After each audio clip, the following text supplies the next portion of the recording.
Thank you very much. About that sort of level on that one. Hope you're hearing that okay, everybody. That'll be the roving mic for questions, blah, blah, blah. Carrie sounds like this. Hello.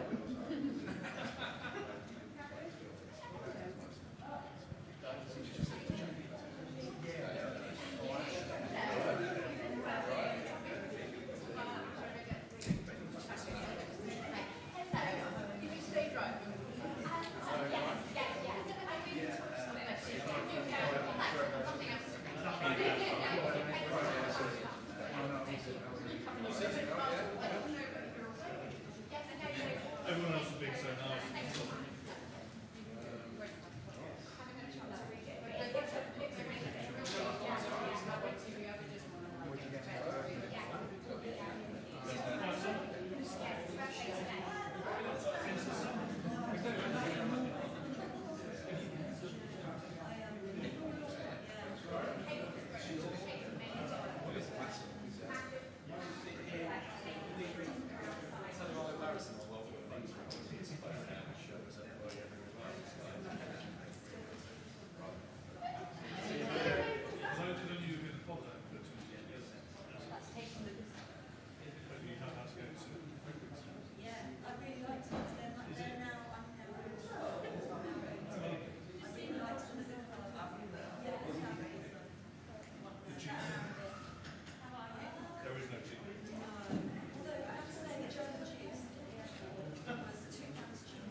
Well, we've done it to each other. Clearly. You don't see the laughing face.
Hello, hello. I go there?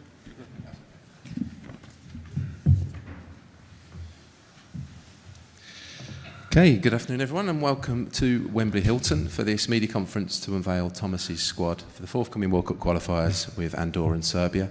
Bit of housekeeping as ever, if we can minimise it to 2 questions per person in the first instance. If we do get time, we'll come back around to you afterwards. I know we're a little bit early, but are you ready to go, Rob? There we go. Thomas, lovely to see you. How are you? Very good, thank you. Yeah. Long summer and can't wait to start again. Good man. Let's get straight to the team that you picked, the squad that you picked, because 2 big headlines it felt to me in terms of inclusions with Elliot Anderson and Adam Wharton. Both defensive midfielders, which is an area you said you wanted to look at. What's your thinking with those 2? Yeah, we called both of them up because first of all we think both of them deserve it. They play big roles in 2 very successful campaigns in their clubs the last season. Adam was involved in major trophies for Crystal Palace. He was a regular starter and the key player in central midfield. Elliot was a key part in the campaign that led to Europe for Nottingham Forest. He is for me a more of an 8 and Adam maybe more of a 6 from his characteristic. Both of them deserve it. They had a good start to the season. They have full rhythm. And it's time for more competition. It's time for a bit of fresh blood, and that's why they deserve to be with us. 2 very big name omissions as well, particularly Trent Alexander-Arnold and Jack Grealish. Can you explain your thinking about why those 2 aren't here? Yeah, of course I can. First of all, we decided for a tighter squad, for a bit more competitive squad. We didn't use all 23 players to make it more competitive to be in the squad. There is no doubt that I'm a big fan of Trent and of Jack, of both of their talent and of their personalities. They are big players. They will always be big players, and they will always be in the mix to be called up. I know that both of them are desperate to come back, which is really important. But for this camp, we decided on Trent's position for Reece and for Tino Livramento, simply out of competition. And we decided on Jack's position for Rashi, for Anthony, and for Ebbs. So the competition is up. They will stay in the mix. I know how desperate they are to come back, and from there we go. Thanks. Hi, I Thomas. think they can maybe have a bit more rhythm. Like Jack is starting now to play again, and has a huge impact already in Everton, which is nice to see. And for Trent the same. I think. After a change of clubs, new country and whatever, it takes a bit of time to settle and find his rhythm. On the right back position again, no Kyle Walker. What's the thinking behind that decision as well? Same. I mean, I'm a big fan of Kyle. I tried to sign him several times in my career, and I know what he can bring to any team. He decided for a new challenge, settled in Burnley, is a key player there. And I admire him for his courage to do a step like this, to stay in the strongest league and to go for a completely new challenge in his career. But same reason and same reason. Competition is on. Reece is, I think, on this position slightly ahead at the moment due how he ended the season and how he played for us in the camps. Won the Club World Cup, is a key player for Chelsea at the moment and did excellent for us. and the second place for this camp goes to Tino, and these are the decisions. So there had to be some difficult calls. These were some difficult calls for me, and we wanted to do it because we wanted a tighter squad and we wanted more competition to be in the squad. The last window came at a strange time in June and just before the Club World Cup. You said that you've made a tighter squad to change the feeling, and in competition, are you expecting a different feeling during this camp because the World Cup feels like it's at the end of this current season? Not only because of the World Cup is coming in 1 year, but I expect simply a different, how did you say, different feeling, a different energy, because we simply have to play with a different energy and a different feeling. It's as easy as that. It's my responsibility to create it. I think we did it, first of all. We cut down the long list. We made the squad more tight and more competitive. So this is the starting point, and when the players arrive on Tuesday, we will make sure that everyone is aware that we have 2 important qualifiers to qualify, first of all, for the big tournament, and this is where the focus is. And for that, we have to play with a better feeling. We have to create a better feeling. We have to bring more energy. Carrie. Thomas, happy birthday. You got a lot of criticism over the summer for not selecting youth. Why was it so important to send those players out into competition instead, and what value do they get from that rather than being with the senior Whom do you squad? mean, like the under-21s? Yeah, but see, it played out quite nicely, I would say. Like Elliot had a huge role in the Euros, has now a tournament experience, and was a key player for Lee, and was a key part of incredible success, and won the Euros. Adam was involved in the titles for Crystal Palace, then got a head concussion, otherwise he would also have been a part in this. And to give them this possibility to be involved in a tournament football had the priority at this very moment. For us, we still, I think we called 35 players in 2 camps, which was a lot. So we wanted to see as many players as possible, and to learn from the 2 camps, to have our experience, our observations, and then be able to create the squad for Andorra and for Serbia that we want to work with and we want to go forward. Now everyone is, it's everyone's duty to keep the place and to push and to show that he deserves to be in camp. Ezra's had a big summer as well, winning trophies and getting the 10 shirt for Arsenal. Do you think that's a role you could be useful for with some injuries in this camp? Yeah. Yeah, he was decisive for Crystal Palace in both finals. It's just, and he was amazing in both camps for us as a teammate and as a player. He showed all his potential. He was one of the players who had a very good camp, even in June, and showed his quality and showed what he can bring to any team. So it was a wonderful teammate on top of a very, very talented player. I think it was the right moment for him to go for a new challenge. It was the exact right moment to go for a new challenge. He decided and had the opportunity to join one of the most competitive teams in the country, and this can only be good for us. Thanks, Gary. David? Nope. Hi, Ali from the England pod. John Stones has been named in the squad this time. How excited are you to have him in your squad for the first time, and was it a no-brainer that he would, as soon as he was available, essentially go straight back in? Yeah, for me, yes.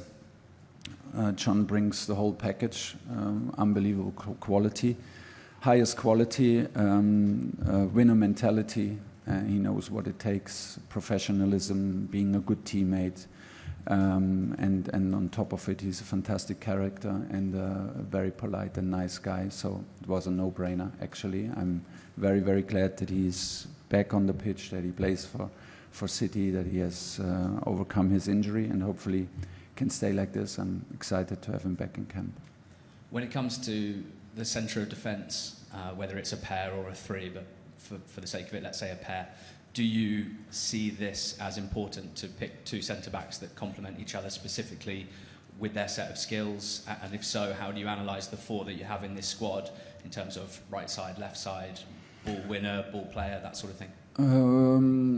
For this camp, we decided on the right side for John and Ezri Konza, and on the left side for Mark Gehi and Dan Byrne. Dan is a left footer and plays in this position in his club, and he plays on a very high level consistently in a very aggressive style for Newcastle, which we like. It's very active, even in defending. He's very active, very brave. He follows forwards in the opponent's half, plays man mark. He's more than happy and plays with a lot of self-confidence. So Mark plays in a back three. It's slightly different, but he played for England in a back four. He feels very comfortable on the left side as a right footer. So these are the two positions for this camp. And Ezri played very strong season with Aston Villa, played a good Champions League campaign, and had two very good camps with us.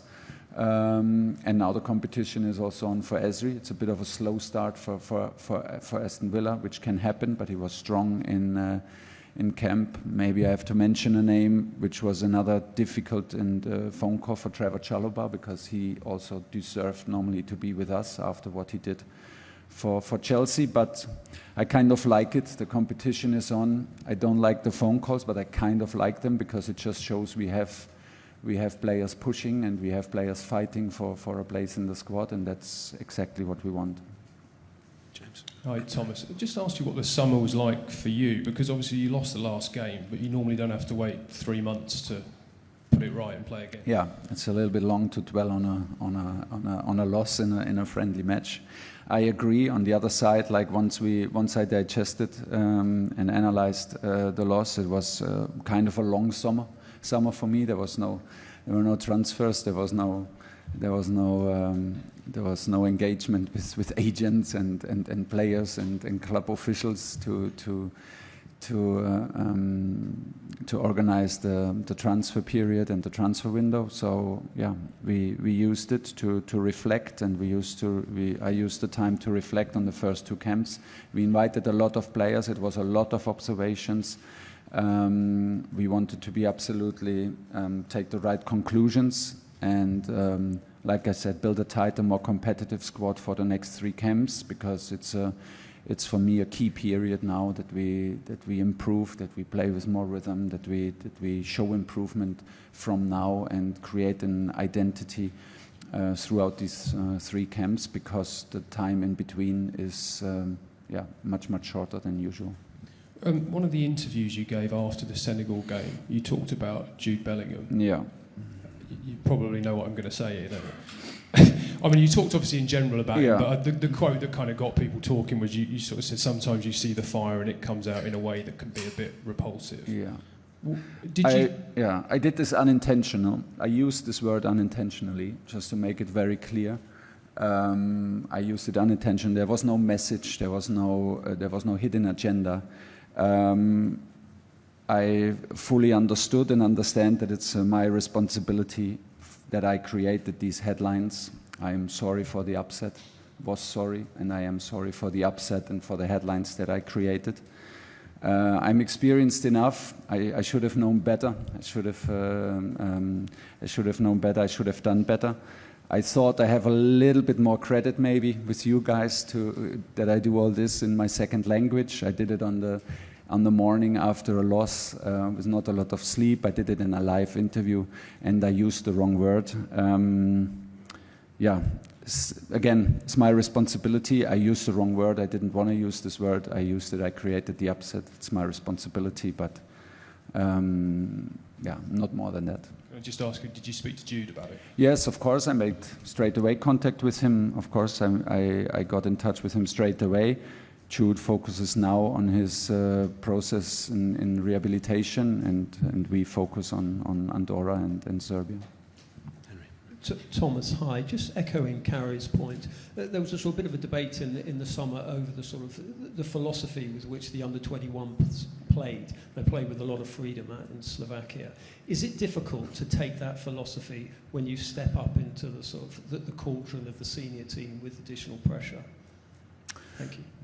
I'm not so sure what you mean. So just in terms of the under-21s, were praised for playing with a lot of freedom. They seem to be a fearlessness.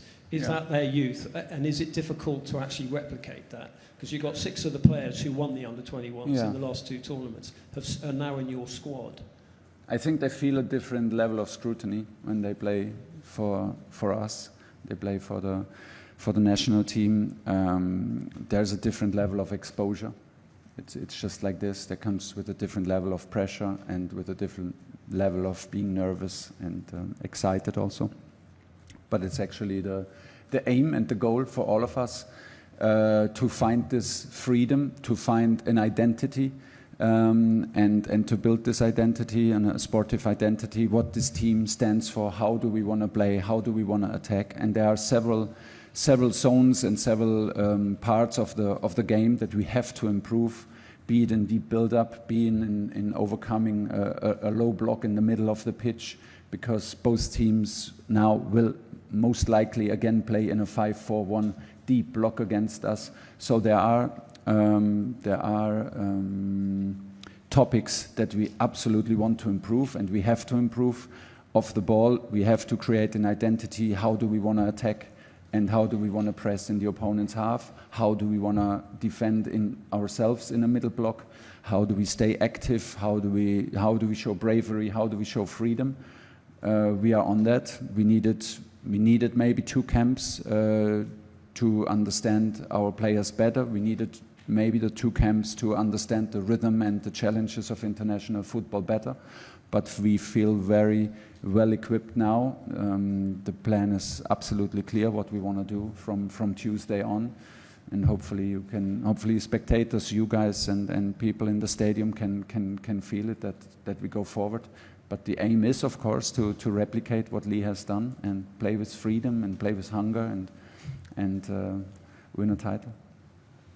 Okay, any further questions? Okay, Rob, we've got time for 1 or 2 more. It's just here. Right, that's it. Thomas, can I ask you about Kobbie Mainoo, who is having a difficult time of it at the moment? He's not played a single minute of Premier League football for Manchester United, but only just over 12 months ago, he seemed England's answer in the centre of midfield. He started in the final. Yeah. That was your predecessor, clearly not you. But I just wondered how far he is off your thoughts at the moment. And he deserved to start. No, it was impressive. It was just impressive how he played in the club. That's maybe the most important, how he played in the club. And then it was almost like, it was almost logic step that he played for the country, and he played fearless. He played with excitement that the youth sometimes brings. And now he experienced the other side of it. So sometimes you can feel the pressure, and changes within the club are not in your favor, and he's just lacking minutes. I don't think that he lacks anything else. He has the experience, he has the power, he has the quality, the talent to be on our list. He is on our list of players, but at the moment on his position, 6-8 position, 6-8-10 in central midfield, we have players who are in full rhythm and who play key parts in their clubs, and this is the next step for him. Last one from me. It's transfer deadline day on Monday, your first day in camp, I think, with the players. Yeah. You know what that day is like from a manager's perspective, the club manager's perspective, very clearly. We will all wear yellow ties and... Not anymore. Not anymore. No, we don't do that anymore. But with that in mind, is it still something you'll be very interested in? And of course, you've got players who might be affected by it. Who yes, you're going to have to of course. That was one reason why we called the players up on Tuesday, to not have all these mixed emotions. And so they're not arriving till Tuesday? Sorry? They're not arriving till Tuesday? No, they come on Tuesday, so they have one day off. That was also one. We didn't want to have that week too long. We wanted to streamline it towards the Saturday game and start on the Tuesday afternoon with training. But one part of the decision was also to give them the freedom to sort out maybe their transfer issues and the transfer subjects that come their way. So, yeah, of course we're interested. We need to know where we have to drive on the weekend. Are you pleased that you won't be involved in making any of those decisions? I am kind of pleased, yeah. Finish with Alex. Thanks. And the first call up for Jed Spence playing at left back for his club. Do you see him as a left back option as well for England, or both sides? Jed comes to this camp as a left back, yes, together with Miles. and fights for his position there. It's the first call-up. I think it's very well deserved. He had a very strong end to the season, won a major trophy, and a very strong start to the season with Tottenham. He played very impressively in the European Super Cup, and they played with a lot of talent and with a lot of speed down his side. He defended excellent. I think he can be, and he is a very aggressive player who loves to have one-on-one duels, who's not shy to be in one-on-one duels with the most talented, and the fastest players who play on the right wing out there. So strong start to the season straight away, and he's a big part of the success at the moment in Tottenham. And everyone told us that he is very focused at the moment, very focused on training, very keen to get better. We can see this, and that's why we called him up. Okay, we'll conclude it there. Thank you for your time.